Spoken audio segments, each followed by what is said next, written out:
పూజారి గారు అయితే విషం కలపలేక కలుపుతూ ఉంటాడు. అలా గంగాలమ్మని చూపిస్తూ ఉంటారు. పూజారి గారు విషం కలపడంతో ఈలోపే చెంచలమ్మ అయితే అక్కడికి వస్తూ ఉంటుంది. ఇక అందరు కలిసి అక్కడ దిగుతారు. చెంచలమ్మ ఆ పచ్చని వనం చూసి సంతోషపడుతూ ఉంటుంది. కళింగ అక్కడే ఉండి వస్తున్నారు రావాలి అని చెప్పేసి అలా చూస్తూ ఉంటాడు. ఈలోపే ఇక చెంచలమ్మ, రేవతి, భవతి అందరూ అక్కడికి దిగుతారు. సింధూర, చాముండి, వదిన ఇక్కడి నుంచి ఎంత దూరం 10 మైళ్ళు ఉంటుంది. ఏంటి 10 మైళ్ళ? అలా అని తెలిస్తే నేను రాకపోతే వదిన, అమ్మో నా వల్ల కాదు నడవటం అనగానే పిన్ని అందరం మాట్లాడుకుంటూ వెళ్తే ఏం కాదు పిన్ని పదండి వెళ్దాం.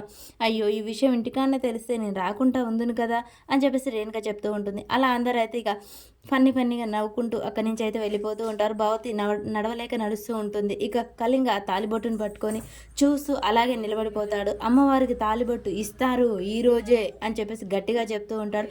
అలా వీళ్ళందరూ నడుస్తూ ఉంటారు. ఇక కళింగ ఈ తాలిబొట్టు ఈరోజు అమ్మవారి మెడలో కాదు పడేది, ఆ సింధూర మెడలో పడుతుంది, ఖచ్చితంగా పడుతుంది. ఆ చెంచలమ్మకు ఉరితాడ ఈరోజు అని చెప్పేసి కళింగ అంటూ ఉంటాడు.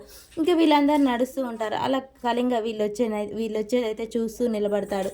ఇక అలా చెంచలమ్మ, సింధూర అందరూ కలిసి నడుస్తూ ఉండగానే ఈలోపే భవతి అయితే, అమ్మ వదిన ఇంకా ఎంత దూరం? నా వల్ల కాదమ్మా, నేను నడవలేను, కాస్త ఆగండి వదిన, ఇక్కడ కాస్త కూర్చొని వెళ్దాం. అమ్మమ్మ నేను నడవలేనమ్మా అని చెప్పేసి అక్కడే కూలబడుతుంది భవతి. ఇక అందరూ అక్కడ కూర్చుంటారు. అత్తమ్మ అసలు ఈ వనదేవతకు ఎందుకు ఇక్కడ జాతర ఎప్పుడు చేస్తారు, అసలు ఈ ప్రత్యేకత ఏంటి అని చెప్పగానే, మునులు, తపర్షులు అందరూ కలిసి ఋషులు చేసేది జ్ఞానం ఇక్కడే, అందువల్ల ఈ అడవులు పచ్చగా ఉండాలి. ఈ గంగాలమ్మ జాతర జరిపిస్తే ఎప్పుడు పచ్చదనంగా ఉంటుంది, వర్షాలు బాగా పడతాయి. ఈ అడవిని ఆనుకొని ఊర్లలో కరువు కాటకాలు కూడా ఎప్పుడు ఇంతవరకు రాలేదు. అందుకే 12 ఏళ్ళకు ఒకసారి ఇక్కడ ఈ జాతర అనేది అయితే మేము జరిపిస్తాం. ఈ గంగాలమ్మ చాలా మహిమగల తల్లి, అందరినీ చల్లగా చక్కగా చూస్తుంది. సీతారాములు అడవికి వెళ్ళిన ఈ వనరులే కారణం. అందుకని ఈ వనాలన్నీ పచ్చదనంగా ఉండాలని కోరుకుంటూ జాతర అయితే జరిపిస్తామని చెప్తుంది చెంచలమ్మ.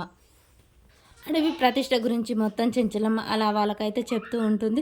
ఇక పదండి వెళ్దాం అని చెప్తారు. మరి వీలోపే కళింగ అడ్డంగా వచ్చి వీళ్ళకు సింధూర మెడలో తాళి కడతాడా, లేకుంటే సింధూరని బలవంతంగా లాక్కెళ్తాడా, అసలు ఏం జరుగుతుంది అనేది మనకు నెక్స్ట్ ఎపిసోడ్లో తెలుస్తుంది.